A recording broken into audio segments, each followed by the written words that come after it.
paraan kapag ayaw naman. Ako, maraming dahilan. At para sa mga taong takot mag-fail sa pag-achieve ng kanilang goals, hindi lang daw isa ang usually nilang ginagamit na excuse para makaiwas. Tonight sa ating Mars Sharing Group, pag-usapan natin ng ilan sa mga yan at kung paano ba natin ito malalampasan. Ang tanong, ginagamit nyo rin ba o nagamit nyo na rin ba ang mga ganitong klaseng dahilan?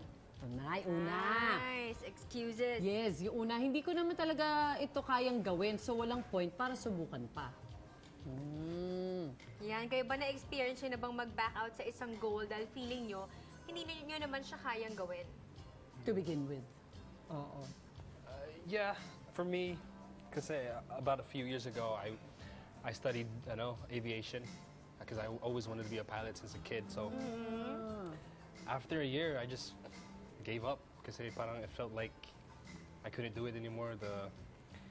Felt like I wasn't smart enough or something like that. The money wasn't there. So that was a big, talagang it really stopped me from going after my dreams. Ikaw, Pars. Ako, usually kasi pag may audition sa teatro, sometimes, kasi I'm more naturally an actor than I am a singer. Okay. Pero kasi when you audition for theater, kailangan kumakanta ka rin minsan. So pumapasok rin sa mind ko na minsan na hindi naman talaga para sa akin yung role kasi kailangan nilang mas malakas na singer. Right. Pero for me, I always just try to go anyway. Kasi I've gotten roles in theater na surprising na kasi usually pag audition kasi mas bagay like yung look mo and how you test sa camera or sa stage, that's what will get you the role. So sometimes I just try to keep it in my mind na kahit na hindi para sa akin to, I still have to go kasi. But I do get that feeling. Pero I try not to.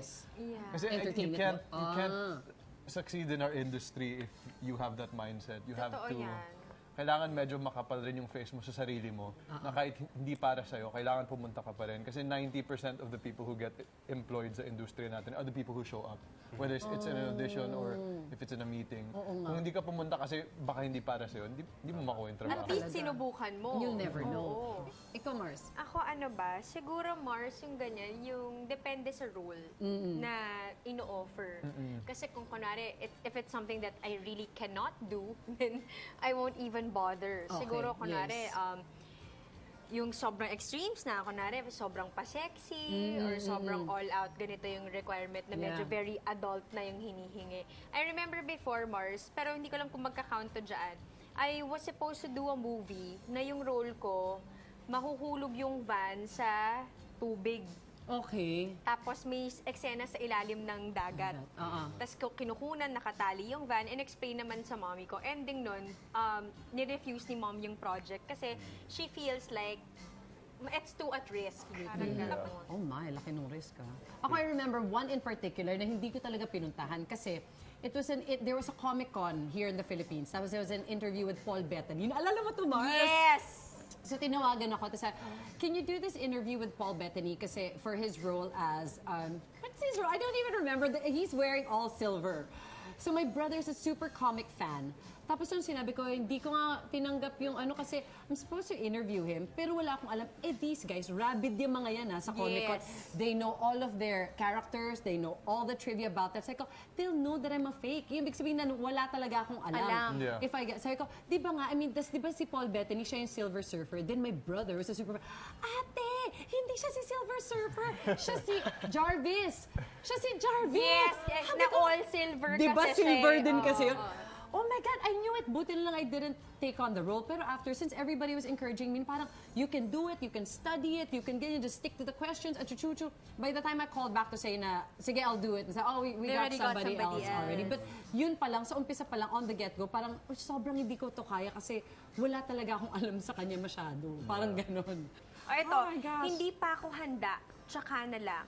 Meron na ba kayong isang bagay na pinaghandaan tapos paulit-ulit yung dinedelay dahil natatakot kayo?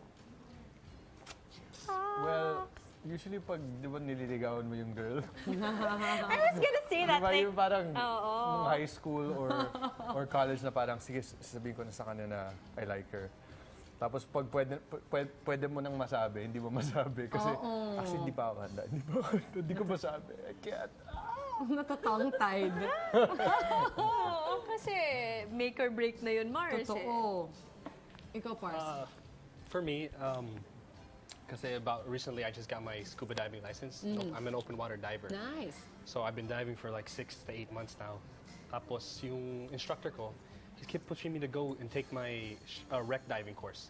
Wreck diving is when you go into inside ships. the ships. Ships are the ones that sink for like 100 feet under the water. So, and I've always had that fear na I don't think I'm ready. Baka ma-claustro ka. Wala ka ng claustrophobia. My father suffers from that, so it's kind of genetic. So I kind of have a little bit of it. So, and that was kind of the biggest fear na parang hindi mo na.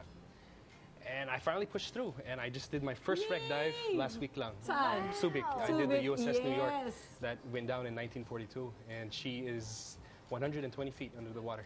Nice one. Ikaw, Mars. Ako yung pag-baby. But look at you now. But look at me now. Nakasan lang ng loob yan eh. At gulatan lang yan eh. Medyo gulatan. Hindi, totoo. Kasi yan talaga yung lagi ko sinasabi. Uy, baby ba kayo? Hindi, tsaka na lang. Kasi may iba pang mga plans. But no.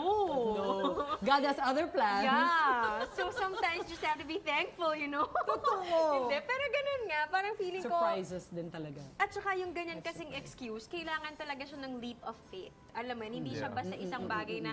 Kasi forever mo siyang iiwasan eh. Kung hindi ka talaga ready, up until it happens to you. It's the same thing with probably getting married or starting a family. Ang daming nag-hesitate na, naku, kaya na ba ng budget? Laging financial issues, kulang ang pera, kulang ganyan.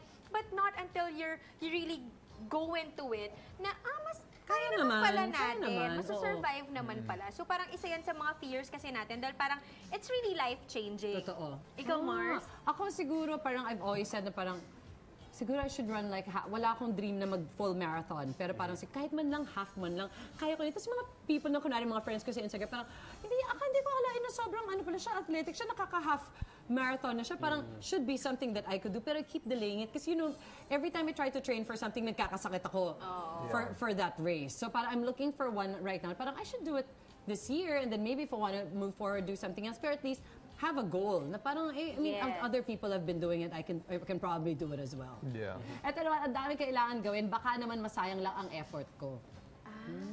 May mga moments din ba kayo na uunahan kayo ng negative thoughts bago nyo pa man subukan? Well, ganun din. I mean, usually, pag auditions, I mean, palaging bumabalik yun sa akin eh. May, like, for example, nag-audition, alam mo yung Rock of Ages? Yung show? Oh, yeah, of course. Pinapa-audition ako, pero yung busy ako with taping at the time, and then I only had siguro 1 or 2 days notice na aralin yung kanta. Iniisip ko, wala sobrang last minute naman ito eh. Hindi ko, sayang naman kung mag-audition ako tapos hindi maganda yung audition kasi hindi ko aral yung kanta. So hindi na ako nag-audition. Of course, I ended up regretting that kasi ang haba ng run ng show, sobra. Good run. So, I mean, I learned from then na kahit na iniisip ko na masasayang lang yung efforts ko, it's better to go out and try to go for it. Try to go for it. Because yun nga, going back to our job and our profession, we can't not go for it. Ako, that kind of applies to like my love life. Ganun. Kasi parang when I like a girl, I go halfway. Tapos parang, what's this for? Like parang... Kasi baka dahil gusto mo all the way to marriage sana. No, hindi naman ganyan. Like, I always put work first. And it kind of, syempre, it kind of destroys relationships in my love life. So parang, for me kasi parang, let me go get the world first. But I can give you the world before we get into a relationship. Or you probably haven't met the right one because otherwise everything falls away. Yeah. Diba? Biglang Plano? What plan? What plan? What job? What job? Ikaw, Mars. Ako ano ba? Hindi ko alam eh. Kasi usually yung hindi ko pa siguro nagagamit yung excuse na yan. Okay. Kasi usually if it's something that I really have to do that requires effort, kung para sa akin, magiging makakatulong siya sa akin, kahit mahirap siya, e-effortan ko siya. Usually, bihila kasi akong tumanggi. Unless lang talaga na, kung effort lang ang excuse hindi ko yan tatanggihan. Malamang sa malamang e-effortan ko yan. Parang recently, I was asked to do a post for Instagram. Yung requirement nun, kailangan gumawa ng video. And yung thing dun, you have to shoot it yourself and edit it. So I'm like, what? So no one's even gonna shoot it. Alam mo yung parang hindi kasi ako sanay ng gano'n. Usually, sikap lang. Oo. Tapos sabi ko, kaya natin to. So, tapos yun. Tapos naibigay ko naman. Tapos maayos naman yung kanalabasan na. So, parang feeling ko, I'll never make an excuse kung kaya ko siyang paraanan o kahit hindi ko pa siya alam gawin. Ang galing!